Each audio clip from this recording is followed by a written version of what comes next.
Hello and welcome to the Erin Molan Show. Good morning, good afternoon, good evening and good night. And yes, there has been resounding support for the introduction to my show. So thank you to all who participated, including those who detest it. I hope you're willing to overlook it and continue watching and listening to the show. It's a big one. It always is.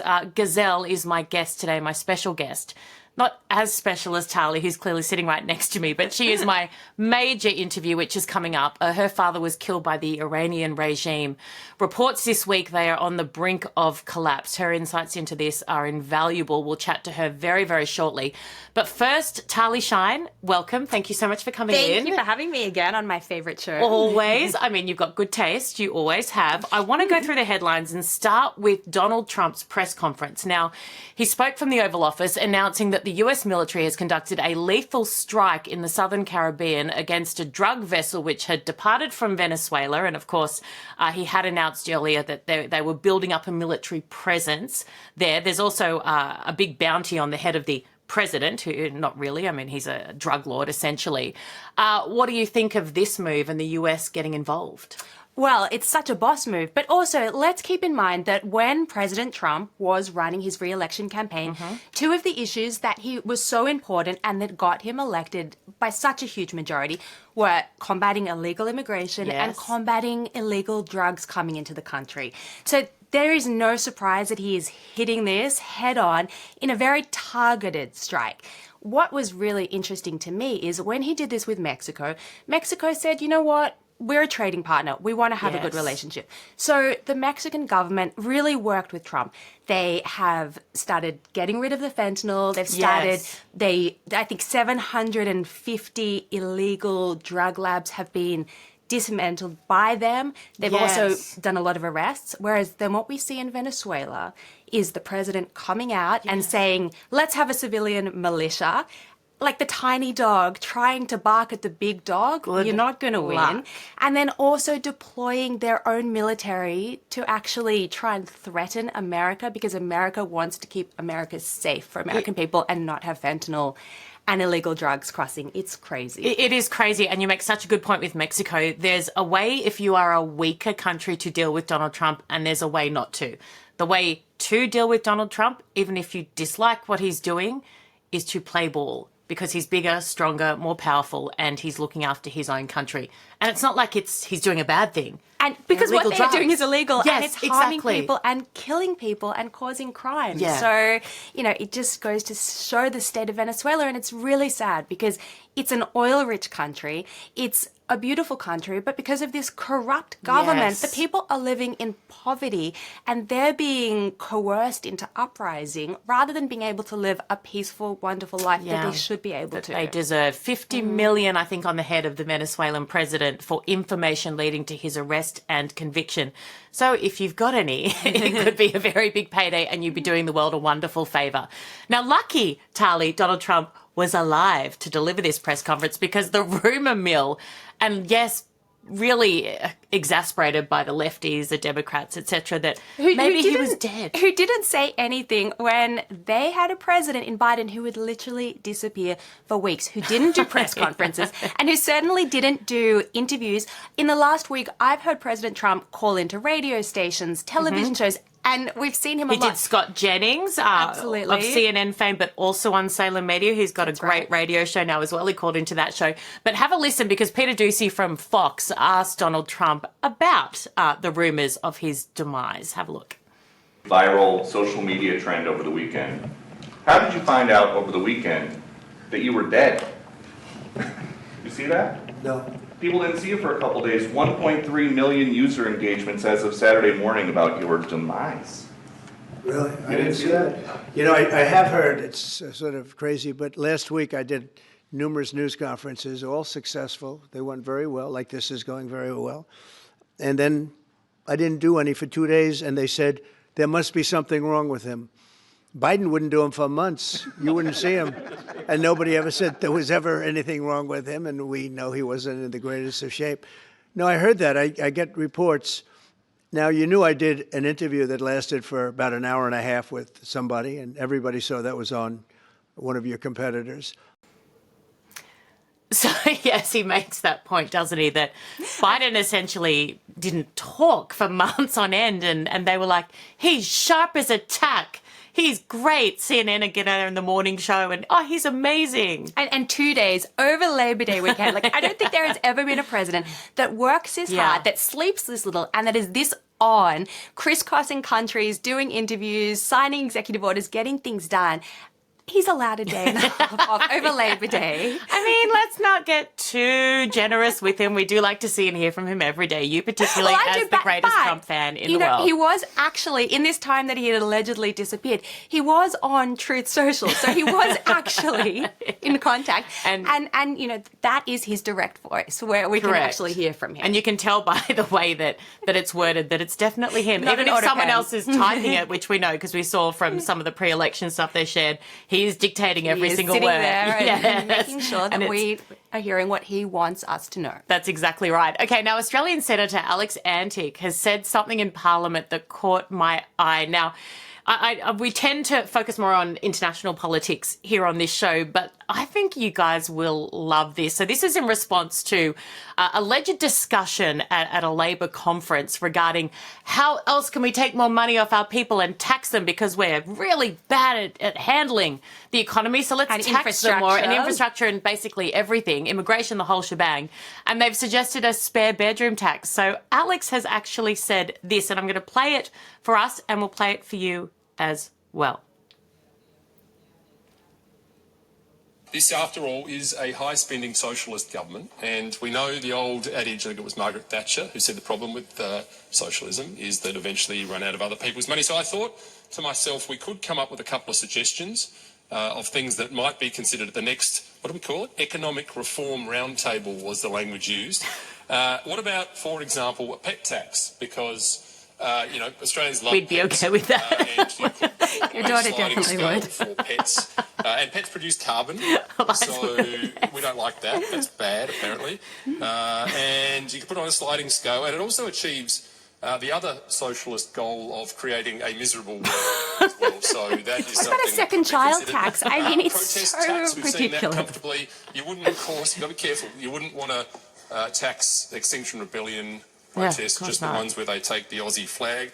Or the Palestinian protests that are costing never. millions of dollars every weekend. Upsets To police, socialists more than personal ambition, and taxing it would achieve Personal ambition the tax. twofold goal of knocking off people's hopes and dreams while also That's really what it is. So let's call it that. I mean, and there is, I think, perhaps conversation licensing fees. You could snuff out free speech. They love that. We're all into They're already at the doing moment. that, aren't they? You can make yourself a nice little clip on the way through. Consider a range of taxes on non-state approved discussions like things about how proud we are of our country and our history. see, we laugh. Give But yourself they're probably a nice taking 25% notes and saying They that's are. a good tax. God, Alex, you've come around to our side. You're going to have to find ways to do it. Anyway, that I thought was brilliant. Well done, Alex. I thought it was a very clever way of doing it. I just love that whole let's tax personal ambition, because you know what?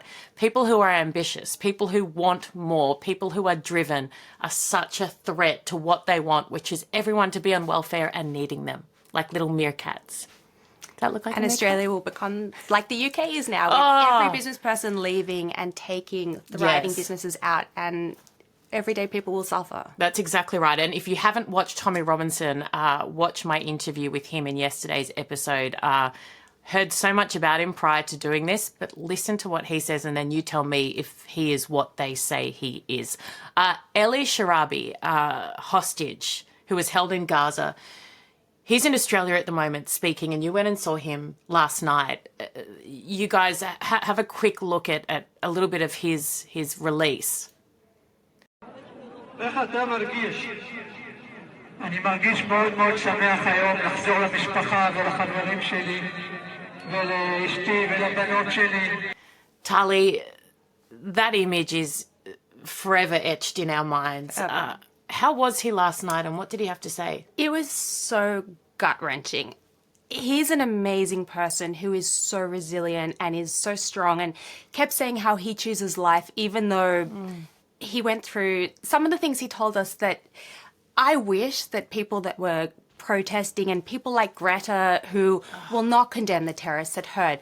Things like, for instance, when he was kidnapped from the kibbutzim, which was a peace activist place. They went there because they wanted to be on the border with Gaza to show solidarity. They had great relationships with people. When he was kidnapped with a Thai national, someone who was not Jewish, someone who was not Israeli, someone who did not speak Hebrew, who was a Thai worker who was working on the field and was also kidnapped. He also told us that when he arrived into Gaza, when they were taken out of the car to go into a mosque, which was the first stop, civilians, including children, were lynching him.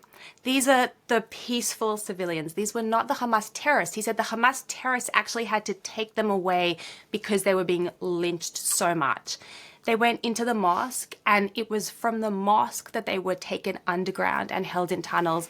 And Erin, you know, we have had this conversation so many times. We care about humanity. We don't, and the things that happened to him, there was no humanity. They were chained, 4 people chained together. We want to talk about starvation. He was 70 kilos when he went in, and when he came out, he was 44 kilos. He looked horrific. I mean, beyond, he said that they were given sometimes a bowl of rice in 24 hours to share between the 4 people who were chained together.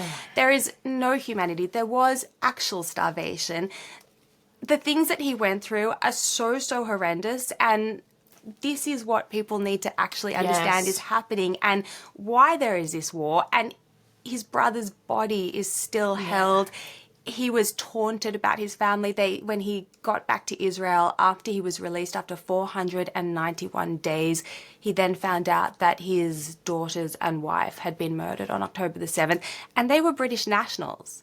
So, you know, I haven't heard Keir Starmer's outrage on that. Exactly. He's written a book which is coming out soon. I'm actually interviewing Ellie tomorrow for this show, and that will come out in a little while, not straight away. But thank you for sharing that with us. It sounded like such an emotional evening. Of course, we know Iran, the head of this octopus, this snake, whatever you want to call it, probably not fair to octopuses and snakes, responsible for so much suffering around the world, the regime in Iran. And my next guest, Gazelle Sharmahd, her father was killed by this regime, murdered by this regime, someone who fought for the innocent people of Iran, over 80% of whom, in fact, it would be so much larger than that, do not want this regime in place. They are imposters. They are terrorists. Yet they are given legitimacy in countries like ours by having an ambassador here for so long. Only last week were they kicked out. You know, it's horrific, but there are headlines around that say that this could be the moment, the closest they've been to collapse, obviously off the back of what Israel did, the US coming in with the nuclear facilities, taking out so many of their leaders. Tali, briefly, the greatest gift that we can give the world would be the collapse of this evil regime. 100%. You know, I have a lot of Iranian friends who have family on the ground, and that's what they want, and that's what we all want. We want the people of Iran to have freedom and peace and to be able to have a great relationship with the Western world, and for us to be able to go there and for them to be able to travel and be the thriving, amazing country that it once was and would be without this terrorist regime oppressing the people and oppressing women more than anything. 100%. For all the feminists out there who claim to care about women, let's think about the women of Iran and the future that they could have without this terrorist regime. 100%. Well said. Tali Shine, thank you as always. You were brilliant. We love having you on the show. I love being on your show. So much. Thank you for your voice. No, thank you for your voice. Thank you for our combined voices today. It's so good to have you. Now, please enjoy this conversation with Gazelle. Gazelle, thank you so much for joining me again. It's really lovely to see you. Thank you so much for having me, Erin, and for keep giving me the platform to talk about all of these important issues. It's the least you and your family deserve, given what you've gone through. I want to get more into your story because, which is a good thing, my audience is growing and differing every day. So I have new audience coming through who may not have seen your story before. But before we get to that, I wanted to ask you about a headline in the newspaper that I saw over the weekend that said the Iranian regime is as close to collapse. It's on the brink, essentially. And you're someone who knows this inside and out. Do you agree with that assessment? And if so, is this a good thing? Yes. I mean, the assessment, we don't need an expert for that to see where the regime is right now with their back against the wall. So their proxies, Hamas, Hezbollah, the Houthis, are under attack. I mean, we can see that their biggest fish that they had to get into negotiations, which was the nuclear threat, is pretty much out of the way after the bombing of the US and Israel together of the nuclear site. So there's no more nuclear threat. So everything that they had to build up is pretty much gone. Their propaganda is gone. And what we've seen and what human rights organizations see since the beginning of this year is already 900 people in Iran have been executed by the regime. Yeah. That means the regime is panicking that the people will rise up and it is close to their collapse. So this is, you don't need to be an expert to know that and to see that. Is that a good thing? Of course it's a good thing, because the Islamic regime and Qatar together are the biggest funders of terrorism of our time right now. Again, you don't have to be an expert to see that Qatar is funding the Muslim Brotherhood, HTS, everybody that's out there on this side. And the Islamic regime is funding the other proxies on the other side, Hamas, Hezbollah, Houthis, and so on, Hashd militias. So we have these two powers right now that are our biggest enemies, or the biggest enemies to civilization. And one of them is on the verge of collapse. The article, however, brings in some part of the propaganda that we need to address, because they frame it as a power vacuum happening. Yeah. And if we go back in time, Erin, you've seen how the Nazi Reich, or pretty much any genocidal regime, says, if we're not in power, if the German Nazis are not here, this will be the end of Germany, this will be the end of civilization. No. If this regime collapses, there is no power vacuum. There is a nation called Iran, which was the biggest ally of America in the Middle East before they were taken over by Islamists. So this is a good thing, but we have to be very strategic on what has to happen now. In terms of the executions, and I'm so glad you brought that up, I was looking at a chart of those a couple of days ago, and it's such a simple point to make, but it had completely gone over my head in that I was looking at this increase. And the connection I did not make was between the fact that there are clearly more people who are opposing, who are taking risks to take on this regime and this evil, who are willing to risk their life to try and bring this evil down. And that's a really powerful point you make. The vast majority of people in your country do not support this regime. They despise them, detest them. Who comes in? Is it Reza Pahlavi? Who comes in if this regime collapses, and God praying, God willing it does? Who comes in? Who comes in is the nation of Iran. If you look back before 1979, there was a nation. I mean, Iran wasn't formed yesterday. We have some people say 6,000, some people say 8,000-year-old civilization that goes back to antiquity. We are known, the Iranian people are known for introducing human rights to the world. We're known to be partners and allies with Israel through ancient times, when the Jews were pretty much massacred by the Byzantine and other empires, and their temple were crushed. It was the Iranian kings under Cyrus the Great who brought the Jews back home, which would be called Zionism today, rebuilt the temple, and pretty much said, no, these are the people of the Middle East and they're under protection. So this has always been the nation of Iran. What changed in 1979 is that a foreign, anti-Iranian, Arab Islamist power took over Iran. So what you see in Iran, these ayatollahs, is foreign to Iran. It is a foreign occupation against Iranians, against our culture, against our everything that Iran stands for. So when you're asking, is Reza Pahlavi coming? We just had in Munich a month ago, the biggest coalition of the entire opposition of Iranians coming together under his leadership to unite and form a government in exile, so to say, that is ready to step in and bring Iran back out of the hands of the mullahs once this regime collapses. And I covered that as well. And that was, gosh, the images coming out of that was so incredibly powerful. But because the regime doesn't allow people in Iran to organize themselves in a way that would be opposition within, would it have to initially come from those who are exiled or those who have fled? Or they just need to come in and then it's a democratic election? Could it happen that easily? It really depends on how the Western world is going to act. if the Western world is on the side of the Iranian people, like they were on the side of General de Gaulle, the French opposition, when France was under Nazi occupation, or they were on the side of the Israeli government forming before Israel was reinstated, right? Like in the 1940s.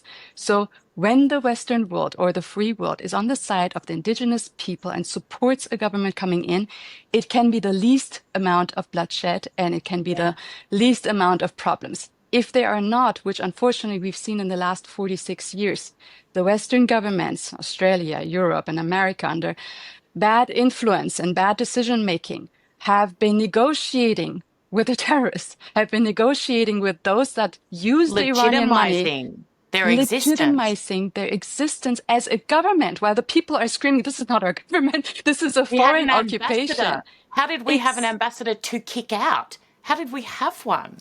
How did you have one? How did we have the French Air France bring in Khomeini in the first place in 1979 and call him the new government of Iran, while people were butchered in the streets? I mean, we didn't have social media back then to show like the pictures, but every Iranian that you asked what happened in 1979, they saw pictures close to October 7th in the streets, you know, executions, murders, like assassinations.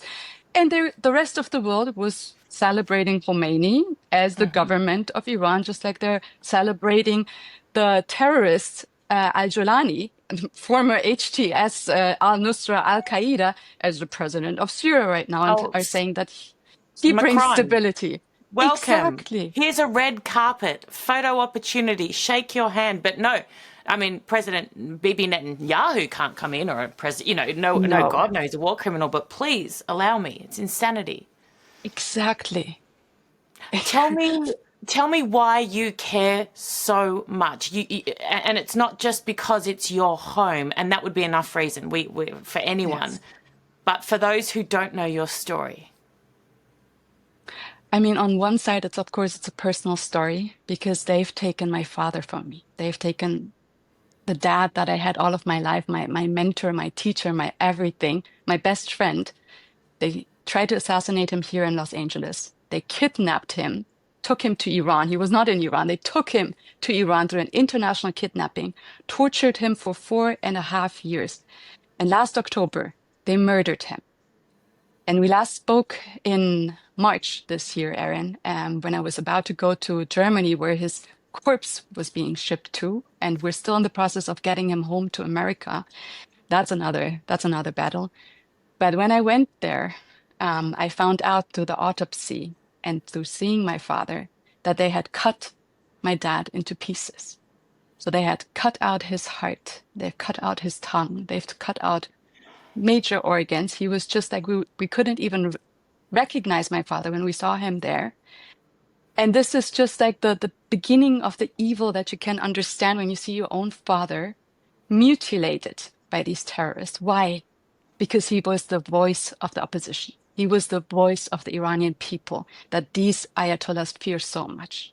So when they're going through such a big scheme to get somebody like my father, you know, none of us are safe. And my father brought us to Germany first and then to America because it was a safe haven away from the terrorists. But when they can reach us, when they can come and put, you know, Jewish synagogues in Australia at risk, when they can have assassination plots on US soil against US presidents. I mean, who's safe anymore? You know, who's safe? And that's why we're doing it, because it doesn't stay there. The jihadists don't stay there. They're coming for us, and we can see it, unfortunately, all over Western media and on our news and our college campuses. You're right. I spoke to you just before you went over to view your father's remains. Can you take me through what that was like? I can't even imagine, because we talk about our dads a lot, and my dad's situation was very, very different. He was a hero, absolutely, but he died without pain. He was in a hospital. We cared, comforted, loved him. He had his family around him, and it was still the hardest thing I'll ever go through in my life. But the only comfort that I could take was that we were there, and that there was medicine and things that could help him be as comfortable as possible. The thought of suffering or fear in someone you love, and I know your dad was braver than anyone, but how, like, take me through that, because I can't even. I can't even either, Erin, and I can't describe it because it's beyond pain. It's beyond anything that I can put into words, but you can just imagine the pictures that you have seen on October 7th, the massacres, the burnings, the rape, the everything. This is going on in the Middle East, in the prisons in Iran, for decades. When my own father was taken away, taken to Iran, they crushed out his teeth. They were starving him. They were torturing him. They wouldn't give him his medication. He had Parkinson's, and they finally killed him. But even that is not enough for them. Like, these monsters are such savages that they wouldn't even leave a corpse alone. You know, like they don't even have any dignity or any respect for the dead. They wouldn't give his corpse back. And when they gave him back in pieces, we couldn't recognize my father. I can't still share the scenes that I saw when I first saw him. And the worst thing is that we're alone, you know, like, I speak to the hostages, the Israeli hostage families, and they say their government, I mean, they're fighting a war to get them back. They're supporting the families and bringing the corpse back, arranging funerals, doing autopsies, doing like everything that they have to do. We are fighting against the German and American government right now to help us get my dad back and just bury him, lay him to rest. I mean, like, the bare minimum we can't do, and we have to do a fundraiser and ask the community for help to be able to bring my father home. It's almost a year now. We have end of August, and there's no response. There's no. I can't. Again, we were talking before we started, and I kept saying to you, I can't believe that I still feel shock or hurt or disgust at things, because nothing should surprise me anymore. But I cannot comprehend how you are having to do a fundraiser for someone who was an American, who was killed by a terrorist regime, body cut into pieces, tortured. You have to fundraise to get him home. Are they aware of your case? And I know they are, because I have connected you with government who are aware of your case. How is this occurring, and how much does it cost? What do you need? Like, when I look at the government and ways in which they're saving at the moment money, surely this is the bare minimum they can do. For our government, it is nothing. It's like this, and they could bring him home and give him the respect that any hero that was fighting, like your father, fighting terrorists and gave his life for it, would deserve. And I know the Trump administration itself, like, I'm sure if we get through to them, if we get to our president or the Secretary of State and can present this case, they are the first ones who would jump in and say, yes, of course, we're bringing him back. We're standing with every American. I have no doubt. What people have to understand, and that comes back to, it's not personal, it's business. So the structures of the Islamic regime that were there during the Biden administration, that were responsible for leaving my dad behind when America gave $6 billion to the terrorists and brought some hostages home and left my dad behind. Those skeletons of these structures are still, unfortunately, in our government. Like, you can replace the heads, but all of the others are still there. We still know that people, and I can mention the name without getting sued because this is public, Adriana Tabatabai, who is part of the Iran Expert Initiative, I mean, a lobby group that was working for the Islamic regime and petitioning our government to change course, is still working in the Pentagon. So is the Biden's old envoy, Iran envoy Robert Malley. He's still teaching at Yale this semester, actually, Iran relations. You know, like, all of these skeletons of the terrorist lobbies are still in our media, in our academia, in our State Department, in all of the important places. And when they see, and my name popping up, or you popping up, and we're speaking, and we're kryptonite to these terrorists and Islamists, we get blocked there. And that is why I can't be on media, why I can't be seen by our government. You make their life much harder for very good reason. Still at the Pentagon. Adriana Tabatabai is one of them. People, your audience should look this up. Just put in the hashtag Iran Experts Initiative, and you see the report by Semaphore and Iran International in 2023 that showed the extent of the Islamic regime's network that has infiltrated all of the Western governments to influence our policymakers to do wrong decisions.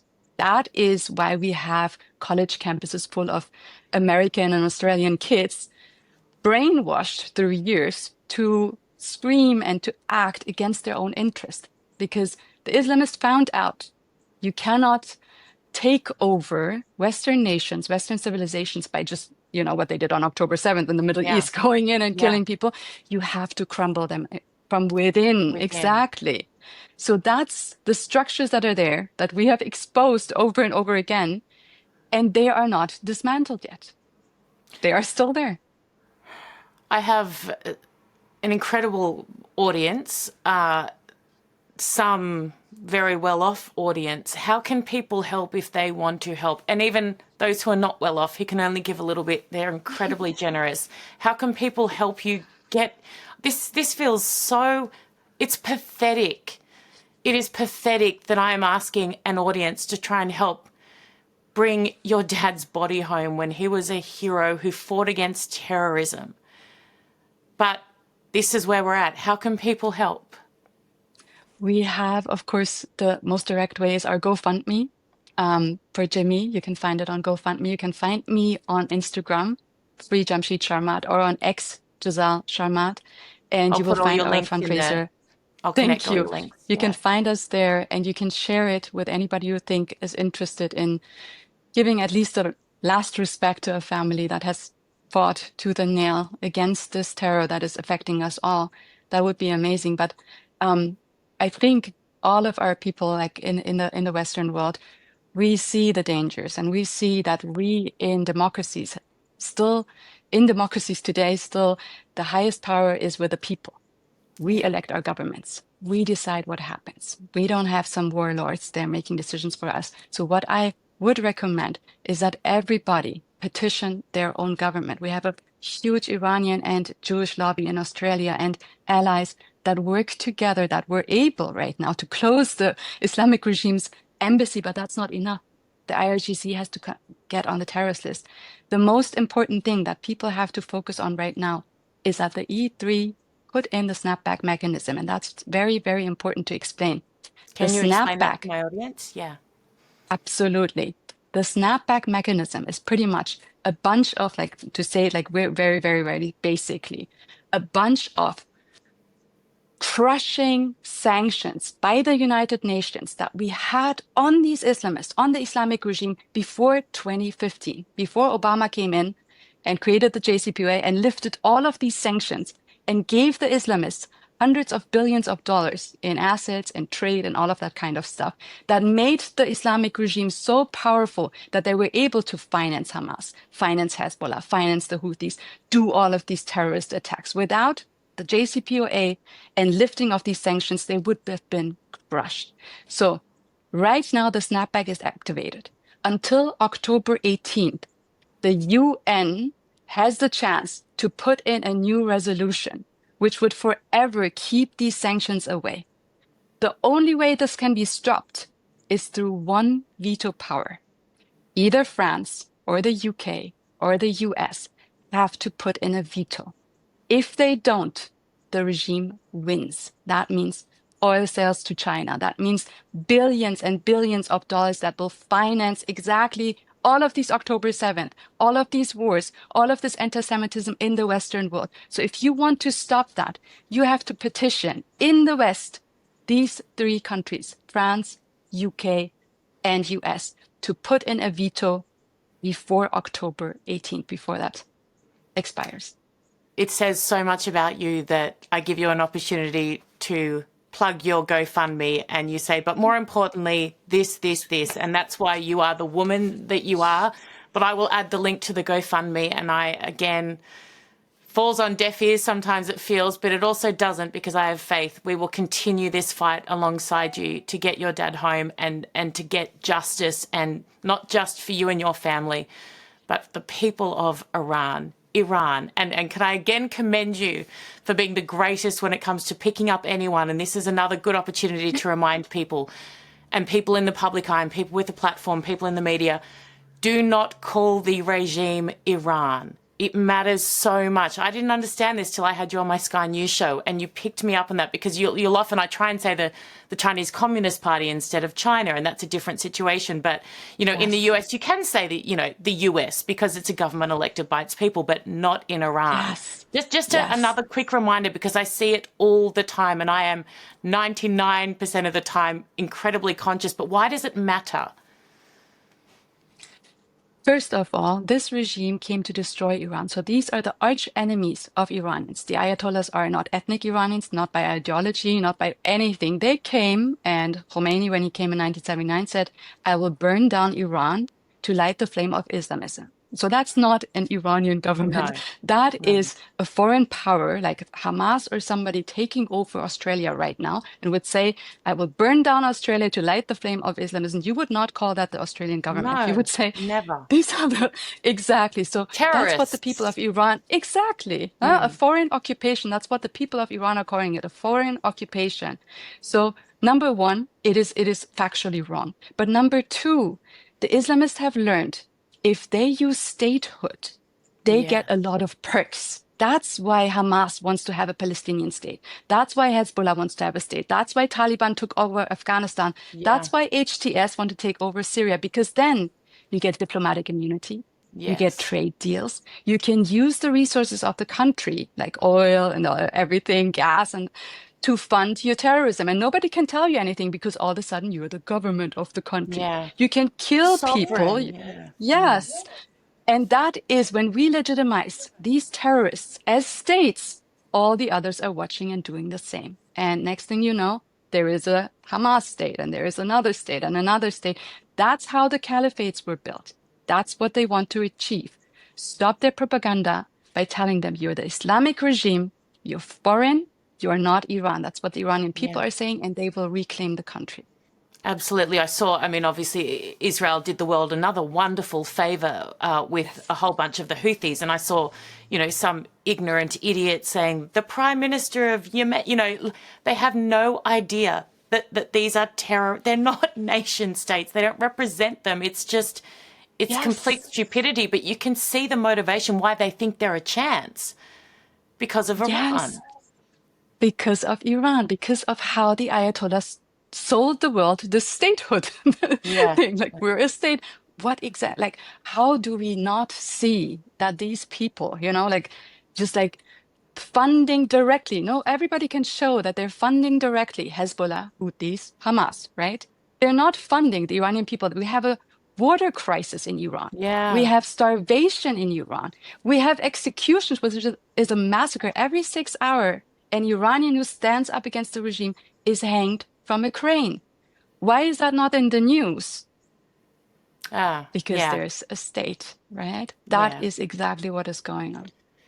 Keep up the good fight, my friend. You are amazing, sending so much love. And I hope I never have to have you on again to ask people for money to get your father home. What a tragedy. Every second that you live and breathe should be spent fighting them, because that's what you were born to do. I have no doubt. Not trying to, it should just be a done thing. It's insanity. Thank you. I appreciate you so much on behalf of the entire world who don't understand yet, because it hasn't happened to them. That so many people don't understand why this fight matters so much, but you do. So I thank you. I thank you, Erin. You're amazing. Thank you. Well, thank you so much for watching. It's been great to have your company, as always. Time for fan feedback. And I want to focus entirely on the Tommy Robinson interview from yesterday, because the feedback on that has been insane. You guys loved it passionately. And thank you so much for engaging, for liking, for getting involved. I love reading what you think. I read every single comment. Not necessarily on social media. I tend to avoid most of those for good reason. But here on the YouTube and on the podcast, I read all the comments because it's so valuable for me to see what you think and to read what you hear. Okay, March in Australia on September 13th, they're saying is going to happen. That'll be interesting. We'll watch that space. I've always followed Tommy. This is from Suzanne, because he is a patriot, honest and brave man. Well done. V Worried says, bloody hell, Tommy, that was brilliant. And what an amazing host, brains, knowledge, skill, beautiful, inside and out. I assume he's talking about me. I didn't know that was coming. Well done, Erin, in interviewing Tommy. Great interview. Enjoy listening very much. A great collab. Sincerely well done, Erin. I'm a POM living in Oz, and it's great to see how you're developing in the world media. What Tommy says is on the tin. Now, I'm assuming this is from Graham, that is a UK expression, on the tin. Now, here we go. The time is now, says Kerry. Absolutely. Dummy the Dum-Dum. Your names on here, some of them are very funny. God bless you, Tommy Robinson. Your courage is amazing. Mr. Rig Monkey says, don't be surprised if the Starmer regime stops Tommy. Never underestimate the capacity of corrupt regimes to stop dissent. I mean, they're going to try, absolutely. Now we've got watch the second half tonight. Oh, you've only watched the first half, but you loved it. Thank you so much, Nick. And here we go. These two would make a good couple. Now, guys, we need to have a conversation, a very honest, direct and upfront conversation. I am going to have men on this show regularly. And not every man that comes on this show is going to be a potential suitor for me. And I love how much you care. Someone wrote on Instagram something about, that flirty conversation with Tommy. I am an engaging person. I like to, I get animated. If I get excited, I show it. If something resonates, I show it. I'm generally quite kind, so I like to be nice to people. I say things that I mean. It doesn't mean it's flirty or that there is a potential love on the horizon. But I love you guys, and it is fun for me to read every now and then. So we're going to have to add Tommy to Dean Cain, Tommy, and Jeff, the former Marine. There we go. Love you guys. Thanks so much for watching, and I'll see you all next week. Make sure you like, subscribe, and there's something else on YouTube now. Hype. It's called Hype. So whatever it is and however you do it, do it. I'll see you next week. Bye.